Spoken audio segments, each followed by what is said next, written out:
அனைவருக்கும் வணக்கம். பாரம்பரிய திருவள்ளுவர் குலவம்சம் பிரசன்ன ஜோதிடர் சுப மாரிமுத்து திருப்பூரிலிருந்து இந்த பதிவு உங்களுக்காக. ஐயா வணக்கங்க ஐயா. வணக்கம் ஐயா. ஐயா இப்போது மக்கள் சார்பாக ஒரு கேள்வி இன்றைக்கி நான் கேட்கலான் இருக்கேன். கேளுங்க ஐயா. ஐயா, அதாவது இந்த ஜாதகத்தில் முடக்கு இருக்கு, ஜாதகத்தையும் முடக்கிருச்சு, கண்டிப்பாக அதனால் வாழ்க்கையில் நிறைய பிரச்சனைகள் அப்படின்னு சொல்லி நிறைய பேர் கேட்குறாங்க. கண்டிப்பாங்க ஐயா. இந்த முடக்குங்கிறது என்னங்க ஐயா? அதற்கும் கர்மாவுக்கு ஏதாவது சம்மந்தம் இருக்காங்க ஐயா? ரொம்ப பற்றி சொன்னீங்கன்னா ரொம்ப உதவியாக இருக்குங்க. நல்ல கேள்விங்க ஐயா. இந்த கர்மாவே முதல்ல எங்கேருந்து வருது அப்படிங்கிறது தான் இப்போ நம்ம சொல்ல போகிறோம். இதுவரைக்கும் எத்தனையோ கருத்துக்களெல்லாம் நீங்கள் இந்த உலகத்தில் கேட்டிருப்பீங்க.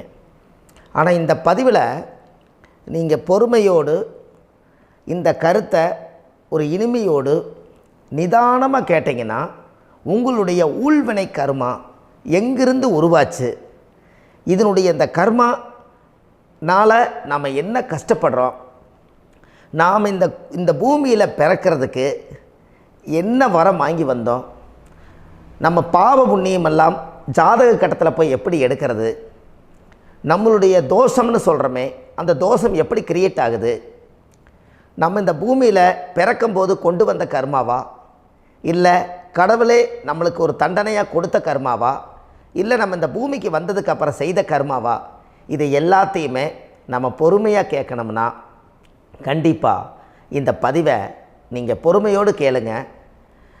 உங்களுக்கு இதில் ஒரு பெரிய ஒரு ரகசியம் ஒன்று அடங்கியிருக்குது. அந்த ரகசியத்தை தான் இன்றைக்கி இந்த உலகத்துக்கு அரங்கேற்றம் பண்ணுறேன். இந்த முடக்கு நம்ம ஐயா கேட்டதில் ஒரு அற்புதமான ஒரு விஷயம் என்ன அப்படின்னு கேட்டிங்கன்னா, முடக்குங்கிறது அந்த காலத்தில் பெரிய திறமையை கட்டி போட்டு வச்சுட்டா நம்மனால் அது இயங்க முடியுமா? முடியாது இல்லைங்களா ஐயா? முடியாது. அப்போது அதே மாதிரி ஜாதக கட்டத்தில் நமக்கு வேண்டிய யோகத்தை கடவுளே நம்மளுக்கு நாம் செய்த பாவத்தினால அது முடக்கி வச்சிருச்சுன்னா அந்த பாவகத்தை அந்த ஜாதகர் அனுபவிக்க முடியுமா? அனுபவிக்க முடியாது. அப்போது அந்த அனுபவிக்க முடியாமல் வெளி உலகத்தில் போய் நம்ம தேடி போன பிறவியில் செய்த பாவத்தை இந்த பிறவியில் நீங்கள் தேடி கண்டுபிடிச்சி வாழ்க்கையில் நீங்கள் எப்போ மேலுக்கு வர்றது? அப்போது அந்த கர்மா 12 ராசி கட்டத்துக்குள்ள 27 நட்சத்திரத்தில் 9 கிரகங்களுக்குள்ள ஒரு பெரிய ஒரு ஆத்துமாத்துமான கர்மா, உங்கள் பூர்வ ஜென்ம கர்மா இதுக்குள்ளே எங்கேயோ ஒரு இடத்துல முடங்கியிருக்குது.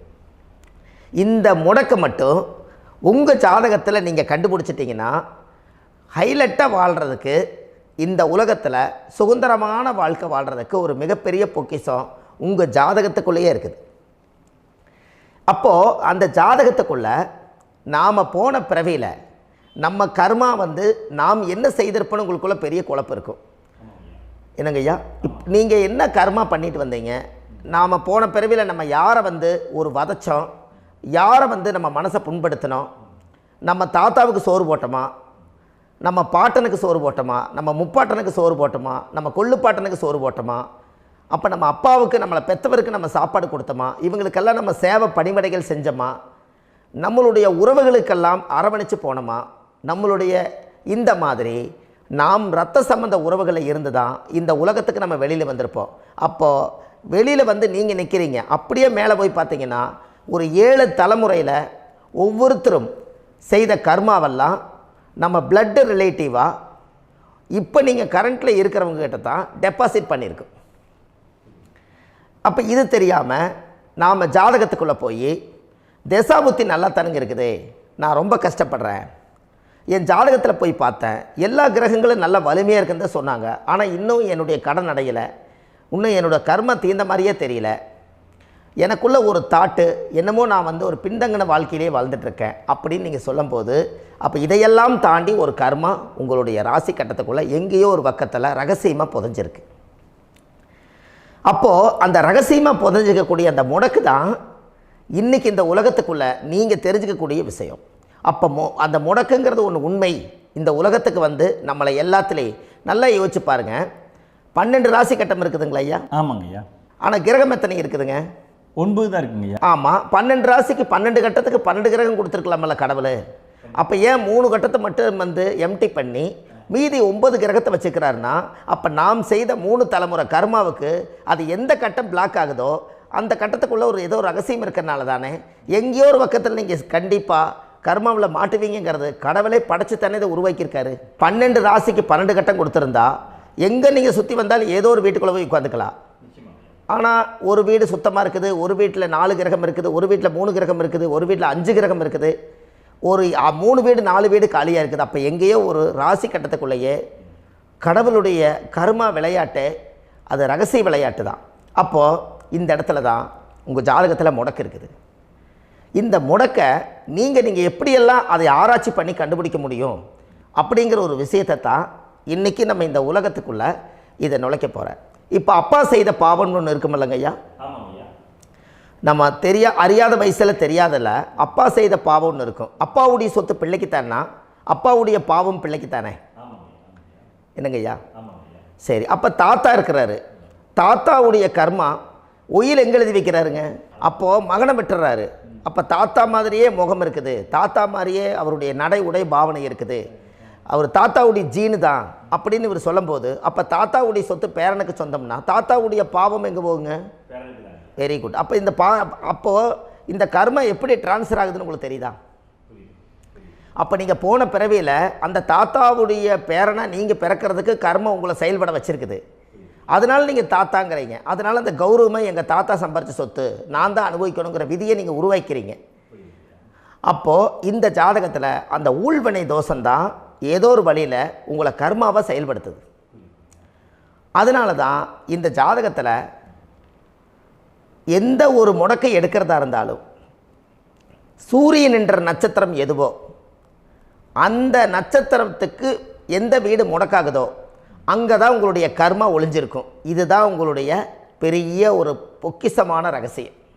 சரிங்க ஐயா, இப்போ இதில் நவகிரகங்கள் 9 இருக்கும்போது ஏன் சூரியனை மட்டும் நம்ம இதில் எடுத்துக்கணும்னு நீங்கள் சொல்கிறீங்க? நல்ல கேள்விங்க ஐயா. நீங்கள் கேட்டீங்க பார்த்தீங்களா, 9 நவகிரகம் இருக்கும்போது சூரியனை மட்டும், அந்த சூரியன் என்ற நட்சத்திரம் பிறக்கும்போது அந்த வீடு மட்டும் முடக்காகுன்னு நீங்கள் கேட்டீங்க இல்லையா?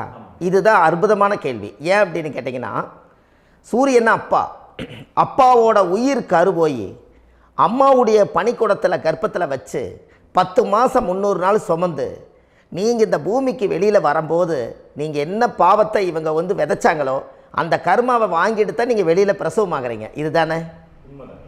அப்போ சூரியன் என்ற நட்சத்திரம், அந்த சூரியனுங்கிறது உயிர் கருவல்லவா, அப்பாவுடைய உயிரணுக்கள் அம்மாவுடைய கருவிக்குள்ளே போய் நாம் குழந்தை வடிவத்தில் இருந்து 300 நாள் பாவ உன்னித்த பதிவில் ஏட்டு எழுதி ஒரு ஜாதகத்தை கையில் கொடுத்து பிறந்த உடனே உங்களுக்கு ஒரு ஏட்டை பெரட்டி நீ இப்படித்தான் விதி, இனிமேல் இப்படித்தான் நீ வாழணும்னு சொல்லி உங்கள் கர்மாவை நீங்கள் கர்மாவோடு தானே வெளியில் பிறக்கிறீங்க. அப்போ சூரியன் என்ற நட்சத்திரம் தானே இந்த உலகத்துக்கு ஒரு பெரிய ஒரு மகத்துவம். இப்போ பாருங்கள், விடிய வரைக்கும் நம்ம முழிச்சிட்ருக்குறோம், காலையில் சூரிய உதயமானால் அவங்கவுங்க செயல்படுறோம். மீதி எல்லா கிரகங்களுக்குமே வெளிச்சத்தை கொடுக்கக்கூடிய சக்தி சூரியனுடைய பிம்ப ஒளிக்குத்தானே உண்டு, என்னங்க ஐயா? அதனால தான் மேசத்து உச்ச வீடுன்னு சொல்லி மேசத்தை உச்சம்னு சொல்லி சூரிய உச்சத்தை அங்கே தான் வச்சாங்க. அப்போது அந்த காலச்சக்கரத்துக்கு 5ஆம் இடம் பூர்வ புண்ணியஸ்தானத்தில் போய் சிம்மத்தில் கொண்டு போய் சூரியனை ஆட்சி வீடுன்னு வச்சாங்க. அப்போது சூரியனில் இருந்து தான் அந்த மையப்புள்ளி உருவாகுது. அப்போ உங்களுடைய ஜாதகத்தில் அந்த சூரியனாகப்பட்டவர் பிறக்கும்போது நீங்கள் உங்கள் ஜாதகத்தை நீங்கள் எடுத்துக்கங்க ஐயா. நீங்கள் இன்றைக்கே போய் கதவை திறந்து உங்கள் பெட்டியை திறந்து பீர்வாவுக்குள்ளே உங்களுடைய ஜாதகம் இருக்குது, அந்த ஜாதகத்தை எடுத்து ஜோதிடர்கிட்டையே நீங்கள் சந்தேகம் கேட்குறக்கு முன்பு நீங்களே உங்களுடைய கர்ம பற்றி தெரிஞ்சுக்கிறதுக்கு இந்த பதிவில் உங்களுக்கு ஒரு ரகசியத்தை சொல்லித்தரேன். உங்கள் ஜாதகத்தில் இப்போ இது வரைக்கும் ராசி கட்டத்தை நீங்கள் பார்த்துருப்பீங்க, ஆனால் பாதசாரம்னு ஒன்று இருக்கும் இல்லைங்களா? ராசிக்கு பாதசாரம்னு ஒன்று இருக்கும். சூரியன் என்ன நட்சத்திரத்தில் இருக்குது, சந்திரன் என்ன நட்சத்திரத்தில் இருக்குது, செவ்வாய் என்ன நட்சத்திரத்தில் இருக்குது, புதன் என்ன நட்சத்திர காலில் நிற்குது, இதெல்லாமே அந்த சாரம் இல்லாத ஜோதிடம் சோரம் போய்விடும். அதனால் அந்த சாரத்தில் நிற்கிது பார்த்தீங்களா கிரகம், அதில் இப்போ நீங்கள் உங்களுடைய ராசி கட்டத்தை ஓப்பன் பண்ணுங்கள். இதில் ராசி கட்டத்தில் சூரியன் என்ற நட்சத்திரம்னு ஒன்று இருக்கும் இல்லைங்களா? அது எதுவாக வேணாலும் இருந்துட்டு போட்டோம். அந்த நட்சத்திரம் தான் நீங்கள் பிறக்கும்போது தாயுடைய கருவறைக்குள்ள கரு உருவான நட்சத்திரமே அதுதான். புரிஞ்சுங்களா ஐயா? பிறக்கும்போது நீங்கள் அந்த கருவுடைய நட்சத்திரம் அப்பா வந்து கருவை உருவாக்கி கர்மாவை விதைச்சது அந்த சூரியன் என்ற நட்சத்திரம் தான். அந்த வீட்டுக்கு தான் இந்த ராசி கட்டத்தில் உங்களுக்கு முடக்கு உருவாகுது. புரிஞ்சுங்களா ஐயா? அப்போது ஒரு ஜாதகத்தில் சூரியன் என்ற நட்சத்திரம் எதுவோ அதுதான் உங்களுடைய கர்மா நட்சத்திரம். இப்போ நம்ம பிறக்காதுக்கு முன்னாடி அப்பா கட்டத்தில் அந்த கர்மா டெபாசிட் ஆகிருக்கும். அதை ட்ரான்ஸ்ஃபர் எப்படி பண்ணுறாரு?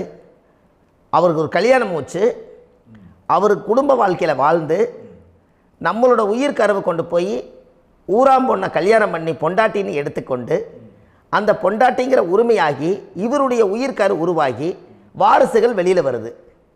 அதானங்க ஐயா? அப்போது அந்த சூரியன் என்ற நட்சத்திரம் தான் இந்த உலகத்தில் ஒரு பிரம்மாண்டமான நட்சத்திரம். இந்த நட்சத்திரம் உங்கள் மனசுக்குள்ளே ஏதாவது இருந்துச்சுன்னா உங்கள் வீட்டில் ஏதாவது ஒரு நல்ல விஷயங்கள் நீங்கள் பண்ணுறதா இருந்தால் அந்த கர்மா நட்சத்திரம் சூரியனுடைய நட்சத்திரம் இருக்குது பார்த்தீங்களா, அந்த நட்சத்திரத்தில் எந்த ஒரு சேவைகளும் செய்யக்கூடாது. அதுதான் கர்மா. அதை போய் நீங்கள் ஆக்டிவேட் பண்ணி விட்டீங்கன்னா அது முன்னோர்களை வந்து நீங்கள் வந்து தொந்தரவு பண்ண மாதிரி. அந்த கர்ம நட்சத்திரம் தான் உங்கள் வாழ்க்கையில் அது புதஞ்சிருக்கிறதா. இப்போ குழந்தை பிறந்தாலோ சீர் சீமந்தங்கள் நீங்கள் செய்கிறதாலோ கல்யாணம் முக்கிறதுனாலோ உங்கள் ஜென்ம நட்சத்திரத்தன்னைக்கு கல்யாணம் பண்ண வேண்டாம்னு சொல்லிக்கிறாங்கல்லங்க. உங்களுக்கு ஜென்ம நட்சத்திரத்துக்கு முன்னாடி உங்களை உருவாக்குன நட்சத்திரம் தான் ஜென்ம நட்சத்திரம். அப்போ சூரியன் என்ற நட்சத்திரம் அப்பாவுடைய ஜென்ம நட்சத்திரமாக அந்த ஊழ்வினை கர்மம் செயல்படுது. அப்போ அந்த முடக்கு யார் வழியில் வந்தது? முன்னோர்கள் வழியில் வந்தது. முன்னோர்கள் கட்டி வச்சது யாரைய? குலதெய்வத்தை. அப்போ அந்த குலதெய்வத்தை போய் சாமிக்கு போய் வீடு வாசல்லாம் வலித்து குலதெய்வத்தை போய் தேங்காய் பழம் பூ மாலை கல்கண்டு வாங்கி அர்ச்சனை பண்ணி ஒரு அன்னதானம் ஒன்று பண்ணிவிட்டு சாமிக்கு பொங்கல் வச்சு நைவேத்தியம் பண்ணிவிட்டு உங்கள் ஜாதகத்தை வச்சு பூஜை பண்ணிவிட்டு வாங்க. அதுக்கப்புறம் தான் உங்கள் கர்மாவை கண்டுபிடிக்கிறதுக்கு வழியே பிறக்கும். குலதெய்வத்தை வணங்காமல் கோவிந்தா கோவிந்தா என்று பல தெய்வத்தை வணங்கினாலும் பலனொன்றும் இல்லைன்னு அந்த காலத்தில் முன்னோர்கள் சொல்லி வச்சுக்கிறாங்களா இல்லைங்களா? அதனால் கண்டிப்பாக அதை கண்டுபிடிச்சி நீங்கள் அதுக்கு ஒரு நைவேத்தியம் பண்ணால் மட்டும்தான் முதல்ல உங்கள் 5ஆம் பாவம் முன்னோர்கள் அது வேலை செய்யும். குலதெய்வ ஆலயத்துக்கு போயிட்டு வாங்க. போயிட்டு வந்துட்டு இந்த கர்மவினை தோஷத்தை நிவர்த்தி பண்ணுறதுக்குண்டான சரியான பரிகாரத்தை நம்ம எடுப்போம்.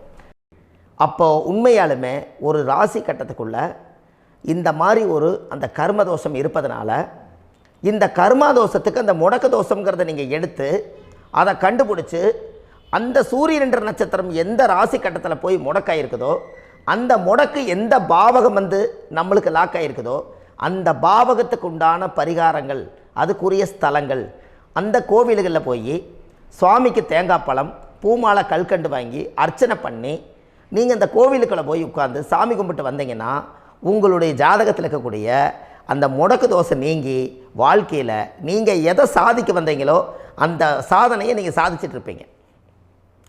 புரிஞ்சுங்களா ஐயா? ஏன் அப்படின்னா அந்த முடக்கு நட்சத்திரத்துக்குள்ளே தான் ஒரு தோஷம் இருக்குது. இப்போ அந்த காலத்தில் பாருங்கள் ஐயா, முன்னோர்கள் எல்லாம் நிறைய பேர் கோவில் கட்டி வச்சுட்டு போயிருக்காங்களா இல்லைங்களா? இந்த கோவில் எதுக்காக கட்டி வச்சுக்கிறாங்கன்னா அவங்க கட்டினவங்களுக்கும் அந்த முடக்கு தோஷம் இருந்திருக்குது. ராஜாக்கள் இருந்திருக்குது, மன்னர்கள் காலத்தில் இருந்திருக்குது, ஜமீன்தார் காலத்தில் இருந்திருக்குது. இப்போ அவங்களுடைய அமைப்புகள் எல்லாமே முன்னோர்கள் என்னமோ அறியாமல் தெரியாத தன்னடக்கம் இல்லாத ஒரு கர்மாவை இவங்க செஞ்சிட்டாலும் அதுக்குரிய பரிகார ஸ்தலங்களை கொண்டு போய் அந்த காலத்திலே ஜாதகம் பார்த்து நம்ம வந்து முன்னோர்களுடைய பாவத்தை நாம் செய்த பாவத்தையும் தீர்த்துட்டு நமக்கு கீழே அடுத்த சந்ததிகள் அடுத்த தலைமுறைகள் வந்தாலும் இந்த கோவில்களுக்கு வந்து விளக்கு போட்டு சாமி கும்பிட்டு இந்த மண்ணை மிதிச்சிட்டு போனால் அன்னையோடு அந்த கர்மா தீருங்கிறது அந்த காலத்திலேயே முடக்க தோஷ பரிகாரத்தை கோவில் வழியில் அந்த காலத்தை திசை திருப்பி வச்சுருக்காங்க. அப்போ நீங்கள் கோவிலுக்கு போகாமல் கண்டிப்பாக இந்த பரிகாரத்தை நீங்கள் உடைக்க முடியாது. ஏன் உடைக்க முடியாதுன்னா இப்போ நீங்கள் எத்தனை வருஷம் வாழ்கிறீங்க ஐயா? 120 வருஷமே வச்சுக்கோங்க. சூரியன் திசை 6 வருஷம், சந்திரன் திசை 10 வருஷம், செவ்வாய் திசை 7 வருஷம், ராகு திசை 18 வருஷம், குரு திசை 16 வருஷம், சனி திசை 19 வருஷம், புதன் திசை 17 வருஷம், கேது திசை 7 வருஷம், சுக்கிரன் திசை 20 வருஷம். இப்போ நான் சொன்ன டோட்டலெல்லாம் கூட்டிங்கன்னா 120 வருஷம் வரும். இது ஒரு மனிதர் பிறந்து பூரண ஆயுளோடு வாழ்ந்தால் இந்த 120 வருஷம் வாழ்ந்தால் அவர் இந்த பூலோக பதவி விட்டு சிவலோக பதவி போயிடுவார். அதுக்கு பேர் தான் பூரண ஆயுள் என்று பொருள். அப்போ இந்த பூரண ஆயுளை வாழ்ந்தவருக்கு 120 வருஷம். கோயில் எத்தனை வருஷம் வாழுதுங்க ஐயா? கோயில் பழங்காலத்து கோயிலெல்லாம் எத்தனை வருஷம் வாழுதுங்க? 12 வருஷத்துக்கு கும்பாபிஷேகம். அது ஓகே, அது பரவாயில்ல. 12 வருஷத்துக்கு ஒருக்கா பழசை புதுப்பிச்சு கும்பாபிஷேகம் பண்ணி மறுபடியும் அதுக்கு பவர் ஊட்டி சக்தி ஊட்டி அதுக்கு உருவேற்றுறாங்க. நான் சொல்கிறது கோயில் 5000 வருஷம் 4000 வருஷம் பெரிய பெரிய சித்தர்கள், மகான்கள், ரிஷிமார்கள், யோகிகள், சித்தர்கள் இவங்களெல்லாம் போய் கோவில்லையே சிவனையும் பெருமாளையும் வழிபாடு பட்டுட்டு கோவில்லையே ஒரு ஓரத்தில் ஜீவசமாதி ஆயிட்டாங்கன்னு பழைய கால கோயிலில் சித்தர்கள் குடியிருக்காங்களா இல்லைங்களா? இருக்காங்கல்லங்க ஐயா. அப்போது நாம் 120 வருஷம் வாழ்கிறோம், கோவில் 5000 வருஷம் வாழுது. எங்கே சக்தி அதிகமாக இருக்குன்னு சொல்லுங்க? கோவிலில் தாங்க ஐயா. கோயில் தான், அதில் ஒன்றும் மாற்றம் இல்லைங்களே. கோயில் தாங்க. அப்போ கோவிலில் தான் அந்த சக்தி இருக்குதுன்னு நீங்கள் சொல்கிறீங்க. அப்போ உங்களுடைய கர்மாவை உடைக்கிறதுக்கு 120 வருஷம் பெருசா 5000 வருஷம் பெருசான்னு சொல்லுங்கள்? 5000 தாங்க. அப்போ 5000 வருஷம் உள்ள அலைகள் வந்து எத்தனை அந்த சிவனுக்கு இப்போ சிவன் கோயிலே உங்களுக்கு முடக்கு தோஷத்துக்கு ஒரு கோயில் வருதுன்னு வச்சுக்கோங்க. அந்த கோவிலில் எத்தனை முடக்குகளுக்கு உண்டான கோவில்கள், எத்தனை பழங்களை ஊற்றி சாமிக்கு அபிஷேகம் பண்ணியிருப்பாங்க, எத்தனை பால் கூட ஊற்றிருப்பாங்க, பன்னீர், தேன், இளநீ, மஞ்சள் நீர், திருமஞ்சனம், அபிஷேகம், பொங்கல், நைவேத்தியம் இத்தனையும் செஞ்சு அந்த சிவனை வந்து சிவனாக பார்த்து அந்த கருவறைக்குள்ள ஒரு கிராணங்கள் வரும்போதும் கூட பாதுகாப்பு பண்ணி வச்சு நல்ல சக்தியோடு அந்த கருவறையை புத்தியோடு அவங்க வேலை செஞ்சு அந்த காலத்தில் வச்சுருக்காங்களா இல்லைங்களா? அப்போது நம்ம வீட்டை அவ்வளோ சுத்தமாக வச்சுருக்க முடியுமா? என்னதான் வாஸ்து இருந்தாலும் முடியாது இல்லைங்களா? அப்போது அவ்வளவு ஒரு பவர்ஃபுல்லான கோவில் அந்த முடக்கு தோஷத்துக்குள்ளே ரகசியமாக அந்த கோயில் அடங்கியிருக்குது. உங்கள் ஜாதகத்துக்குள்ளே உண்மையாலுமே ஊழ்வினை கோயில், கர்மவினை கோயில் அதுக்குள்ளே இருக்குது. அந்த ஜாதகத்தை கணிச்சு பார்த்தா கரெக்டாக உங்களுடைய ஜாதகத்தில் அப்பாவுடைய கருவறையிலேருந்து உயிர் உருவாகிற நேரத்தில் இருந்து இப்போ வரைக்கும் நீங்கள் கரண்ட்டில் வாழ வரைக்கும் அந்த கர்ம கூட வர்றதை ஒரே ஒரு இடத்துல போனால் மட்டும்தான் விட்டுட்டு வர முடியும். அது எந்த வீடு அப்படின்னு கேட்டால் உங்களுக்கு வந்து அப்பாவுடைய கர்மா வழியில் போய் அந்த கோவில் பழையகால கோயில், பழையகால தெய்வங்கள், அந்த கோவில் தான் உங்கள் ஜாதகத்துக்குள்ள ரகசியமாக இருக்கும். அது ஏன் இந்த பதிவில் உங்களால் சொல்ல முடியாது அப்படின்னா, இந்த பதிவில் ஏன் உங்க சொல்ல முடியாதுன்னா உங்கள் ஜாதகம் தெரியாமல் என்ன கோயிலை நீங்கள் சொல்லுவீங்க? இப்போ பொதுவாக ஒரு நட்சத்திரத்துக்கு ஏதோ ஒரு கோவிலை அவங்க சொல்லி நீங்கள் போயிட்டு வர்றீங்கன்னு வச்சுக்கோங்க. ஆனால் அது வேலை செய்யலைன்னா நம்மளுக்கு என்னங்க இவ்வளோ கஷ்டப்பட்டு போய் அதை பலனடையிலேன்னு கேள்வி கேட்டக்கூடாது. உங்கள் ஜாதகத்தை நீங்கள் கொண்டாங்க, உங்கள் டேட் ஆஃப் பர்த் டயத்தை போட்டு ஜாதகத்தை கணிச்சு நீங்கள் சூரியன் என்ற நட்சத்திரத்துக்கு உங்களுடைய கர்மவினை கோவில் யார், உங்களுடைய முடக்கு யார், ஊழ்வனை தோஷத்துக்கு உண்டானவர் யார், தாய் வழி கர்மா யார், தந்தை வழி கர்மா எது, நீங்கள் பிறக்கும்போது வந்த கர்மா என்ன, இது எல்லாம் கணிக்காமல் பொதுவாக ஒரு கோயிலில் போய் நீங்கள் பாட்டுக்கு சாமி கும்பிட்டு வந்தால் பலன் எப்படி கிடைக்கும்? கண்டிப்பாக கிடைக்காதுங்க ஐயா. என்னங்க ஐயா? அது தெரிஞ்சு பண்ணாதான் சரியா? ஒரு டாக்டர்கிட்ட போகிறீங்க, என்னை அப்படியே ஸ்கேன் பண்ணி ஒரே ஒரு மாத்திரை கொடுங்கன்னு கேட்டால் டாக்டர் கொடுப்பாருங்களா? அவர் என்ன பிரச்சனை இருக்குதோ அதை முதல்ல கண்டுபிடிச்சி ஸ்கேன் பண்ணி பார்த்து ரிப்போர்ட் எடுத்து அது மூலியமாக தான் கொஞ்சம் எடுத்து ஐயா உங்களுக்கு இந்த பிரச்சனை, இதுக்கு தீர்வுக்கு இதுக்குண்டான மெடிசன், இது இப்படித்தான் சாப்பிடணும்னு அது முறையாக சொல்லி அந்த உயிர் வாழ வைக்கிறாரு டாக்டர். அவர் ஒரு தெய்வ வடிவத்தில். கரெக்டுங்களா ஐயா? அப்போ உங்களோட கர்மா எங்கே செயல்படுது அப்படின்னா இந்த முடக்க நீங்கள் இந்த பதிவில் தெரிஞ்சுக்கங்க. அதுக்குரிய நட்சத்திரம் என்னன்னு தெரிஞ்சு வச்சுங்க. உங்கள் ஜாதகத்தில் சூரியன் என்ற நட்சத்திரத்தை எடுத்துக்கங்க. அந்த வீட்டுக்கு முடக்க இந்த பதிவில் எந்த வீடு லாக் ஆகிருக்குதுங்கிறத நான் உங்களுக்கு இந்த வீட்டில் சொல்கிறேன். அந்த வீட்டு நீங்கள் பாருங்கள், உங்களுடைய லக்கணத்துக்கு அது எந்த வீடு. இப்போ லக்கணத்துக்கு ஒரு 7வது வீடுன்னே வச்சுக்கோங்க. அப்போ லக்கணத்துக்கு 7வது வீடே முடக்கு. அப்படி ஒரு முடக்கு ஆகிப்போச்சுன்னா ஒரு ஜாதகத்தில் லக்கணம் தான் 1, 7ஆம் இடம்ங்கிறது மனைவி ஸ்தானம். ஒரு ஆணுடைய ஜாதகத்துக்கு 7ஆம் இடம் தான் மனைவி. அவருக்கு நல்ல மனைவி அமையாமல் ஆடம்பரம் இருந்தும் வீடு அரண்மனை மாதிரி இருந்தும் அந்த மனைவியை ஒரு சந்தோஷமாக அவர் அனுபவிக்க முடியாது. புரிஞ்சுங்களா ஐயா? சந்தோஷமாக அனுபவிக்க முடியாது. ஏன் அப்படி? 7ஆம் இடத்துல தான் அவரோட கர்மா உட்கார்ந்துருக்குது. கரெக்டாக சொன்னீங்க. 7ஆம் இடத்துல தான் அந்த கர்மா உட்கார்ந்துருக்குது. அப்போ அந்த 7ஆம் இடத்துல இருக்கக்கூடிய அந்த கர்மா போன பிறவியில் நீ மனைவிக்கு சோறு போடாமல் மனைவியை கட்டி வச்சு அடிக்கிறதும், மனைவியை துன்புறுத்துறதும், அந்த மனைவி இருக்கவே இன்னொரு வாழ்க்கைக்குள்ளே போகிறதும், இங்கே வாழ வேண்டிய தாம்பத்திய சந்தோஷத்தை கொண்டு போய் இன்னொரு இடத்துல கொடுக்கறதும், தெரிஞ்சிருந்தே நம்மளுடைய மனசுக்குள்ளே திருடுத்தனமாக வாழ்கிறதும், இது எல்லா கர்மாவும் போன பிறவியில் நாம் செய்த ஊழ்வினை கர்மா தான் உங்கள் ஜாதகத்தில் 7ஆம் இடம் முடக்கு. அப்போ அந்த 7ஆம் இடம் முடக்கா இருந்துச்சுன்னா கண்டிப்பாக உங்கள் ஜாதகத்தில் நீங்கள் என்ன அனுபவிச்சிட முடியும்? நல்ல நண்பர்கள் கிடைக்க மாட்டாங்க, நல்ல ஒரு பார்ட்னர்ஷிப் அமையாது, நல்ல ஒரு நட்பு வட்டங்களில் எதையும் அனுபவிக்க விடாது, ஒரு அங்கீகாரமான உறவுகளில் போய் நம்ம ஸ்ட்ராங்காக நிற்க முடியாது. 7ஆம் இடம் என்பது தாம்பத்திய வாழ்க்கை, பூர்த்தி இல்லாத வாழ்க்கையாக இருக்கும். இப்படியெல்லாம் அந்த ஜாதகத்தில் ஒரு பொதுவாக ஒரு ஜாதகத்தில் 7ஆம் பாவம் முடக்காயிட்டால் இந்த கர்மாவை அவர் அனுபவிச்சுக்கிட்டே இருப்பார். இது எப்போத்தான் அதுக்கு ஒரு தீர்வு வேணுங்கய்யா? அந்த கோயில் எதுன்னு நீங்கள் கரெக்டாக சொன்னீங்க. இப்போ இது மனிதனால் செயல்படுது. மனிதர்கள் தான் கோயிலை கட்டி வச்சாங்க. தெய்வத்தை விட ஒரு காலத்தில் மனிதர்களுக்கு மகிமை ஜாஸ்தி. ஏன்னா சாதாரண ஒரு மண் பூமியாக இருந்த இடத்த மனிதர்கள் தான் கோயில் கட்டி ஒரு மகிமைப்படுத்தி புண்ணியம் பண்ணி வச்சாங்க. மனிதர்களுக்கு சக்தி அதிகம்தான், ஆனால் பிரபஞ்சத்துக்கு அதை விட சக்தி அதிகம் அல்லவா? ஐயா, நீங்கள் கோவிலுக்கு போய் அந்த கர்மா உடைக்கிறதுக்கு கோவிலில் சக்தி இருக்குது, ரைட்டு. ஆனால் நம்ம வீட்டுக்கும் கோயிலுக்கும் ஒரு மிகப்பெரிய தொடர்பு என்னென்னா, அந்த கோயில் கட்டுறவங்க எல்லாமே பழைய காலத்து கோயிலெல்லாம் பாருங்கள், பஞ்சபூதத்தை வச்சு கட்டியிருப்பாங்க. பஞ்சபூதத்தை வச்சு தான் கட்டுவாங்க கோயில். அது உங்களுக்கு தெரியணும் இல்லைங்களா? பஞ்சபூதம்னா நீர், நெருப்பு, காற்று, பூமி, ஆகாயம்.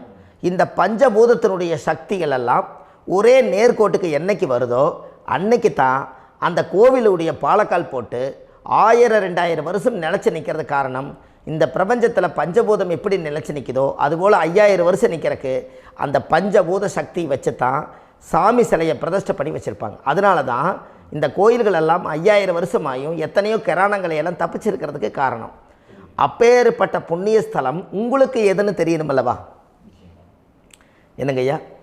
அப்பேற்பட்ட புண்ணிய ஸ்தலம் உங்களுக்கு எதுன்னு தெரிஞ்சால் தானே நீங்கள் போய் செய்ய முடியும், இல்லாட்டி கண்டிப்பாக தெரியாது. அப்போ இந்த முடக்கு தோஷத்தை கடவுள்கிட்ட கொண்டு போய் ஒப்படைக்கணும். நாம் பிறக்கும் போது கொண்டு வந்த கர்மாவை நாம் இருக்கும் காலத்தில் கொண்டு போய் இந்த கர்மாவை சுத்தப்படுத்தி, நீங்கள் பாவ ஆத்மாவை இந்த பூமியில் பிறந்து பூலோகத்தில் எல்லா புண்ணியத்தையும் செஞ்சுட்டு இந்த பூலோகத்தை விட்டு நீங்கள் போகும்போது புனித ஆத்மாவாக போகணுன்னா உங்கள் கர்மாவை கொண்டுட்டு போகாதீங்க, கர்மாவை நிவர்த்தி செய்யுங்க.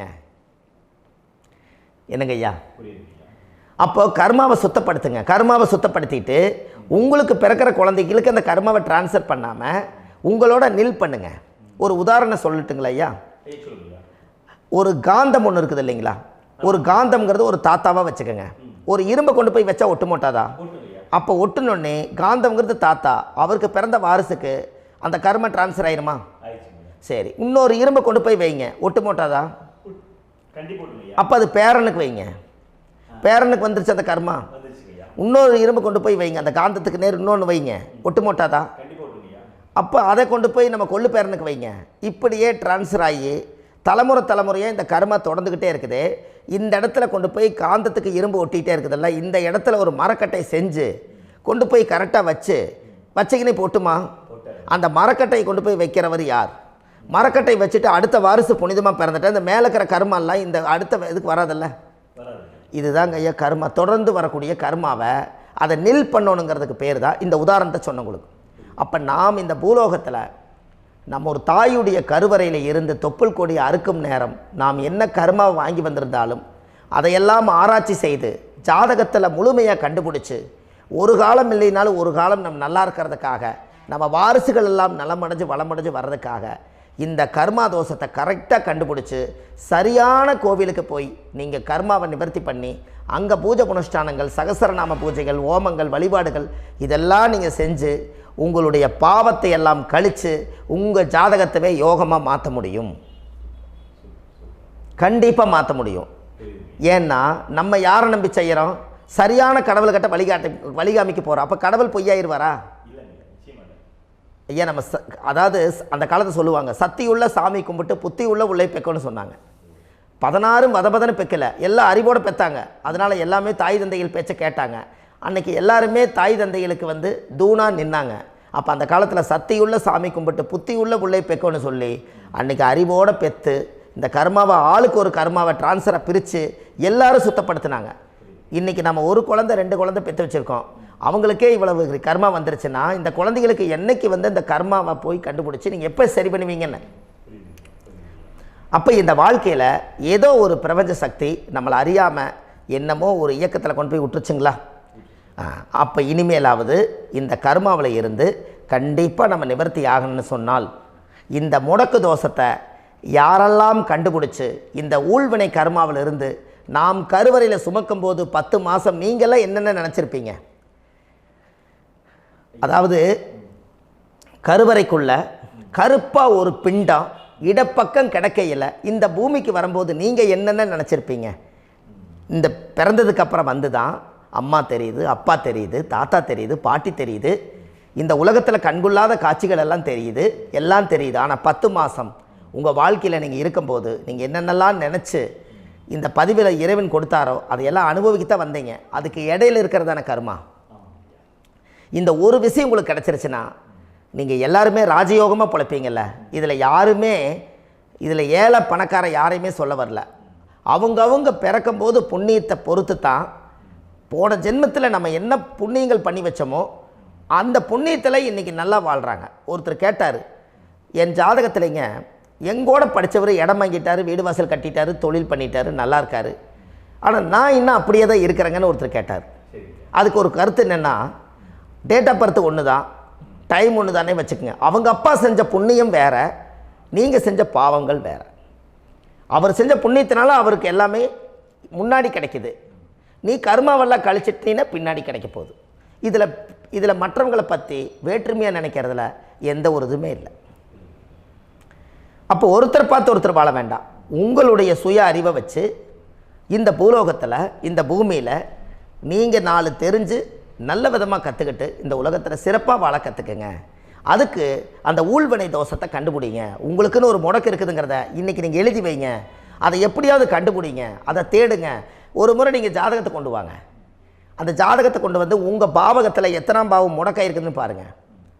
அந்த பாவகம் முடக்காயிருச்சுன்னா உங்கள் வாழ்க்கையில் அதிலிருந்து உங்களால் வெளியில் வரவே முடியாது, கண்டிப்பாக வர முடியாது. அதை நீங்கள் கண்டுபிடிச்சா மட்டும்தான் நீங்கள் மேலே வர முடியும். ஏன்னா நிறைய பரிகாரங்கள், பூஜைகள், யாகங்கள், ஓமங்கள் எல்லாம் செய்து வச்சும் கூட அந்த கர்மவினைக்கு உண்டான கோவிலுக்கு போய் அந்த 5000 வருஷ பழமை வாய்ந்த தெய்வத்துக்கிட்ட போய் நீங்கள் முறையிட்டு விளக்கு போட்டு உங்கள் கர்மத்தை எல்லாம் நான் நீ தான் தீர்த்து கொடுக்கணும்னு சொல்லி நம்பிக்கையோடு நீங்கள் போய் அந்த சரணாகதி அடையிறீங்க பாருங்கள், அங்கே தான் உங்கள் கர்மாவை எடுத்து விடுறாரு. அப்போ இந்த ரகசியம் உங்களுக்கு வேணுமல்லவா? அப்போ உங்கள் ஜாதகத்தில் எங்கே முடங்கி அதுக்குரிய கோவில்கள் எல்லாம் என்ன, அதுக்கு தான பரிகாரம் என்ன, அதுக்கு நீர் பரிகாரம் என்ன, யாத்திரை பரிகாரங்கள் என்ன, நீங்கள் வீட்டில் இருந்தே செயல்படுத்தக்கூடிய பரிகாரங்கள் என்ன, பரிகாரம் கோவிலுக்கு போய்த்தான் நடக்குமா, இல்லை நாம் வீட்டில் வச்சு வணங்குறதுனால நடக்குமா, நாம் செய்யக்கூடிய தர்ம பரிகாரங்கள் என்ன, தான பரிகாரங்கள் என்ன, இப்படி பல விதமாக இருக்கிறனால உங்கள் ஜாதகத்துக்கு எந்த மாதிரி பரிகாரம் கனெக்ட் ஆகுதுங்கிறது தெரியணும். இது தெரியாமல் கண்டிப்பாக உங்களால் செயல்படுத்துறது ரொம்ப கஷ்டம். இதனால் இதை நீங்கள் தெரிஞ்சுக்கணும்னா இப்போ நம்ம பாருங்கள், நீங்கள் அந்த தெரிஞ்சுக்கிட்டாலே உங்கள் வாழ்க்கையில் ஒரு டைம் தான் நீங்கள் தெரிஞ்சுக்க போகிறீங்க. உங்களுடைய கர்மா என்ன, நீங்கள் எங்கே செயல்பட்டு போயிட்டுருக்கிறீங்க, உங்கள் போகிற பாதை சரியா இல்லை அந்த பாதையில் முள்ளு கல் இருக்குதா, இது எல்லாம் உங்களுக்கு தெரியலனா இந்த முடக்கை கண்டுபிடிக்கக்கூடிய சக்தி வாய்ந்த இந்த கர்மாவை நிவர்த்தி பண்ணுறதுக்கு வழிகள் இருக்குது. அதனால் நீங்கள் கண்டிப்பாக இந்த முடக்கை தெரிஞ்சுக்கணும். இந்த முடக்கு ராசினா என்ன உண்மையாலுமே உங்கள் வாழ்க்கையில் நீங்கள் தெரிஞ்சு இனிமேல் உங்கள் வாழ்க்கையில் இதுவரையிலும் கர்மாவுக்குள்ளேயே கஷ்டப்பட்டீங்க, வழி தெரியாமல் கண்ணை கட்டி காட்டில் விட்ட மாதிரி இருந்தீங்க. இனி அப்படி இருக்க வேண்டாம். உங்கள் ஜாதகத்தில் 12 ராசி கட்டத்தில் 9 கிரகம் போகும், மீனி 3 கிரகம், 3 கட்டம் உங்களுக்கு எங்கேயோ ஒரு பக்கத்தில் 3 கட்டம் எம்டியாக தான் இருக்கும். கரெக்டுங்களா? அது இல்லாமல் ஒரு ஜாதகம் பிறக்காது. ஏன்னா 9 கிரகத்துக்கு 9 கணக்கு போட்டால் 3 கட்டம் எம்டியாக தான் நிற்குது. அந்த கட்டத்துக்குள்ளே எந்த நட்சத்திரத்தில், எந்த சாரத்தில், எத்தனாவது டிகிரியில், எத்தனாவது பாதசாரத்தில், எத்தனை வெகுளையில், எத்தனை செகண்டுக்குள்ளே இந்த கர்மா உள்ளே புகுந்து உங்களை செயல்படுத்துதுங்கிறத கண்டிப்பாக உங்கள் ஜாதகத்தை கொடுங்க. பார்த்து இந்த விஷயத்தை சொல்கிறேன், நீங்கள் அந்த இடத்துக்கு போய் நிவர்த்தி பண்ணிவிட்டு உங்கள் வாழ்க்கையில் கொஞ்சம் காலம் வாழ போகிறீங்க. பாருங்கள், பிறந்ததுலேருந்து 20 வருஷத்துக்குள்ளே இளமையாக வாழ்கிறீங்க, குழந்தையாக வாழ்கிறீங்க. 20லேருந்து 40 வயசுக்குள்ளே தான் உங்களுக்கு ஒரு பொண்ணை பார்த்து கல்யாணம் பண்ணி ஒரு கரு உருவாக்குறீங்க. அதுக்கப்புறம் 40லேருந்து 60க்குள்ளே குழந்தை பெற்று கடமை முடிச்சிடுறீங்க. 60 வயசுக்கு மேலே ரிட்டையர்ட் ஆகிடுறீங்க. இந்த 20க்கும் 60க்கும் இல்லாத 20லேருந்து இந்த 40 வயசுக்குள்ளே உங்களோட தேடல் என்னவோ அது வாழ வேண்டிய சுகபோகமான வாழ்க்கை எல்லாமே அந்த 40க்குள்ளே தான் இருக்குது. இந்த 40க்குள்ளே இருக்கக்கூடிய வாழ்க்கையை இந்த கர்மா தெரியாமல் காலத்தை வீணாக்க வேண்டாம். வாழ வேண்டிய வயசில் நீங்கள் வாழணும். அதுக்குரிய கர்மாவை நீங்கள் சுத்தப்படுத்துங்க. எப்படியெல்லாம் நீங்கள் சந்தோஷமாக வாழ்கிறீங்கன்னு எனக்கு ஒரு தகவல் கொடுங்க. வேறு லெவலில் நீங்கள் இருப்பீங்க. கண்டிப்பாக இந்த பதிவில் உங்களுக்கு நான் இந்த விஷயத்தை கொடுக்க போகிறேன். இந்த முடக்கு நட்சத்திரங்கள் என்ன அப்படிங்கிறத இந்த பதிவில் நீங்கள் ஒரு நோட் ஒன்று எடுத்துக்கோங்க, குறித்து வச்சுக்கோங்க. இதில் இருந்து அவங்கவுங்களுக்கு முடக்கு நட்சத்திரம் என்னங்கிறத இந்த பதிவில் நான் உங்களுக்கு கொடுக்குறேன். இந்த வீடு தான் அது முடக்குங்கிறத சொல்கிறேன். இதையெல்லாம் நீங்கள் தெரிஞ்சு உங்கள் ஜாதகத்தவே நீங்கள் முடக்கு எடுத்து கண்டிப்பாக உங்கள் வாழ்க்கையில் நீங்கள் நல்லா இருப்பீங்க. அதுக்கு ஒரு நோட் எடுத்து வச்சுக்கோங்க. இது வரைக்கும் கர்மாவை பற்றி நம்ம பேசினோம். உங்கள் ஜாதகத்தில் சூரியன் என்ற நட்சத்திரத்துக்கு தான் முடக்குன்னு சொன்னீங்களே, எந்த வீடுங்கிற ரகசியத்தை இன்றைக்கி நம்ம எல்லோரும் தெரிஞ்சுக்கலாமா? இத்தனை காலமாக நீங்கள் தெரிஞ்சுக்காத ஒரு ரகசியத்தை இன்றைக்கி உங்கள் ஜாதக கட்டத்தில் நீங்களே முடக்க கண்டுபிடிச்சி அதுக்குண்டான பலனை தேட போகிறீங்க. அந்த தேடல் தான் உங்களை கொண்டு போய் உட்கார வைக்க போகுது. ஒரு உதாரணம், உங்கள் ஜாதகத்தில் பாதசாரம் இருக்குது அல்லவா? அந்த பாதசாரத்தில் சூரியன் என்ற நட்சத்திரம், சூரியன் நின்ற நட்சத்திரம் பாதசாரத்தில் கரெக்டாக எடுங்க. சூரியன் எந்த நட்சத்திரத்தில் நிற்கிதோ அது பூர நட்சத்திரமாக இருந்தால் அது மேச வீடு தான் முடக்கு. இந்த மேசம்ங்கிறது செவ்வாயோட வீடு, சகோதர வர்க்கத்தினுடைய வீடு. அப்போ 1-8 குடைவர், அது மாங்கல்யம் சம்மந்தப்பட்ட இடம். அப்போ உங்களுடைய வாழ்க்கையில் இரத்த சம்பந்த உறவுகள் இது எல்லாமே அந்த வீட்டில் முடங்கிடுது. அப்போ பூமி பிரச்சனை தானாக வரும், அண்ணன் தம்பி பிரச்சனை தானாக வந்துடும். பாசம் இருக்குது சகோதர சகோதரி மேலே, ஆனால் பாசத்துலேருந்து நம்ம வெளியே வர முடியாது, ரொம்ப சிரமப்படுவோம். அப்போ இதெல்லாமே உங்கள் ராசியில் அந்த பூர நட்சத்திரத்துக்கு மேச வீடு தான் முடக்கு. இந்த முடக்கை நீங்கள் ரிலீஸ் பண்ணிட்டீங்கன்னா அன்னையிலிருந்து உங்களுடைய வாழ்க்கை ரொம்ப நல்லாயிருக்கும். இப்போ இந்நேரம் வரைக்கும் பூர நட்சத்திரத்தை பற்றி நீங்கள் நல்லா கேட்டீங்க. அந்த பூர நட்சத்திரத்துக்கும் உத்திர நட்சத்திரத்தை அடுத்த பதிவில் நம்ம பார்ப்போம். நம்ம ஆன்லைன்லேயே ஜாதகம் பார்க்குறோம். உங்கள் date of birth, time, place கொடுத்தீங்கன்னா போதும். உங்களுக்கு ஜாதகத்தை கணிச்சு ஃபோன்லேயே உங்களுக்கு கர்ம ராசி கண்டுபிடிச்சி உங்களுக்கு உண்டான கர்ம பரிகாரத்தை சொல்லி உங்கள் வாழ்க்கையில் ஒரு வெளிச்சத்தை கொண்டு வர்றதுக்கு என்றைக்கும் உங்களுக்கு உறுதுணையாக இருப்பேன். நீங்கள் கண்டிப்பாக இந்த பதிவுகள் எல்லாம் இது உங்களுக்காகத்தான். இது அதிகாலை நேரத்தில் பிரம்ம முகூர்த்தத்தில் இந்த பதிவை உங்களுக்கு முழுமையாக சமர்ப்பணம் பண்ணுறேன். இதை கற்று இதை வழி நடத்தி இதைய எப்படியெல்லாம் இந்த முடக்கை கண்டுபிடிச்சி இப்படியெல்லாம் பேச வச்சு அழகு பார்க்க நம்ம முன்னோர்களுடைய ஆசீர்வாதமும் இந்த முடக்கை கண்டுபிடிச்ச குருமார்களும் அவங்களுடைய குடும்ப பாரம்பரிய வம்சாவளிகளும் எல்லாருமே நல்லா இருக்கணும். அதுக்காக இந்த நேரத்தில் நான் வந்து அடியேன் சுப மாரிமுத்தாக இருந்து திருப்பூர்லேருந்து இந்த பதிவை உங்களுக்கு நான் கொடுக்குறேன். கண்டிப்பாக இந்த முடக்கு கோயிலுக்கு, இந்த முடக்கு தோஷத்துக்கு உண்மையான பரிகாரங்கள், எளிமையான பரிகாரங்கள் நீங்களே வாழ்க்கையில் செஞ்சு ஆதிகால பரிகாரங்கள் உங்கள் மனசுக்குள்ளே இருக்குது. அதை செயல்படுத்தினா மட்டும் போதும், வாழ்க்கை எங்கேயோ போயிடும். கண்டிப்பாக ஒரு முறை உங்கள் ஜாதகத்தை அனுப்பி வைங்க, உங்களுக்கு நான் பார்த்து பலன் சொல்கிறேன். இன்றைக்கி நான் கொடுத்த பதிவுகள் எல்லாம் உங்களுக்கு ரொம்ப பயனுள்ளதாக இருந்திருக்கும். உங்களுக்கு இது வரைக்கும் எத்தனையோ கர்ம வினைகளை பற்றி தெரியாமல் இருந்திருப்பீங்க. இந்த பதிவில் நிறைய கேட்டு தெரிஞ்சுக்கிட்டீங்க. இதெல்லாம் வாழ்க்கையில் ரொம்ப முக்கியமான பரிகாரங்கள், எளிமையான பரிகாரங்கள். நேராக நீங்கள் கடவுளைத்தான் கெட்டியாக பிடிக்க போகிறீங்க. அந்த பரிகாரங்கள் எல்லாம் செஞ்சு அதிகாரமாக வாழ்ந்து இந்த பூலோகத்தில் நல்ல சிறப்பாக வாழ்கிறதுக்கு இந்த பரிகாரம் உங்களுக்கு ரொம்ப யூஸ்ஃபுல்லாக இருக்கும். கண்டிப்பாக இந்த பதிவை செய்யுங்க. நம்ம பாரம்பரிய திருவள்ளுவர் குல வம்சம், பிரசன்ன ஜோதிடர் சுப மாரிமுத்து, திருப்பூரில் இருக்கேன். 30 ஆண்டு காலமாக நம்ம ஜோதிடம் பார்த்து கொண்டிருக்கிறோம். இவ்வளவு காலமாக எத்தனையோ ஆயிரக்கணக்கான மக்களுக்கு நம்ம ஜோதிடம் பார்த்து வழிகாட்டி நிறைய மக்களுக்கு நிறைய சேவைகள் செஞ்சுருக்கேன். நிறைய கோயில் கட்டி வச்சுருக்கேன், கும்பாபிஷேகங்கள் பண்ணி வச்சுருக்கேன், அன்னதானங்கள் நிறையா பண்ணி வச்சுருக்கேன், புண்ணிய யாத்திரைகள் நிறைய போய் வந்திருக்கேன். மக்களுக்காகவே நான் உங்களுக்கு உழைக்க தயாராக இருக்கேன். இந்த ஜோதிடம் வந்து என்னுடைய ஒரு பாரம்பரியமாக, என்னுடைய அப்பா தாத்தா முன்னோர்கள் இதெல்லாம் எங்களுடைய குலத்தொழில் இது. அதனால் நாங்கள் பாரம்பரியமாக திருவள்ளுவர் குல வம்சம். வள்ளுவர் வாக்குன்னு யூடியூப் சேனலில் போனீங்கன்னா 1000 பரிகாரங்கள் கொடுத்துருக்கேன். அதுவும் உங்களுக்கு ரொம்ப யூஸ்ஃபுல்லாக இருக்கும். வள்ளுவர் வாக்கு அப்படின்னு போடுங்க, அப்படி இல்லைன்னா சுப மாரிமுத்துன்னு போடுங்க. இதில் பரிகாரங்கள் நிறையா கொடுத்துருப்பேன். கண்டிப்பாக இதெல்லாம் நீங்கள் சந்தித்து நீங்கள் ஒரு சப்ஸ்கிரைப் பண்ணி வச்சுக்கோங்க. நான் போடக்கூடிய பதிவுகள் எல்லாமே உங்களுக்கு நோட்டிஃபிகேஷனை வந்துடும். அதனால் நீங்கள் ஒரு சப்ஸ்கிரைப் பண்ணி வச்சுக்கோங்க. தினமும் ஒரு தகவல் உங்களுக்கு கொடுத்துக்கிட்டே இருக்கேன். இதெல்லாமே உங்களுக்கு ஒரு பெரிய சந்தோஷமான நிகழ்ச்சிகள். என்றைக்கும் உங்களோட நான் வாழ்கிறேன். உங்களுடைய குடும்பத்தில் நான் ஒருத்தராக இருந்து குடும்ப ஜோதிடராக நான் இருப்பேன். கண்டிப்பாக ஆயுளுள்ள வரைக்கும் உங்களுக்காக இந்த ஜோதிடத்துக்கு உழைச்சி உங்கள் குடும்பத்தில் ஒருத்தராக நான் வந்து ஒரு ரத்த உறவில் நான் வந்து இந்த பூர்வ ஜென்மத்தில் உங்களுக்கு நான் கடமைப்பட்டிருக்கேன். கண்டிப்பாக அடுத்த பதிவில் உங்களை நான் சந்திக்கிறேன். வாழ்வது ஒரு முறை, வாழ்த்தட்டும் தலைமுறை. நன்றி, வணக்கம்.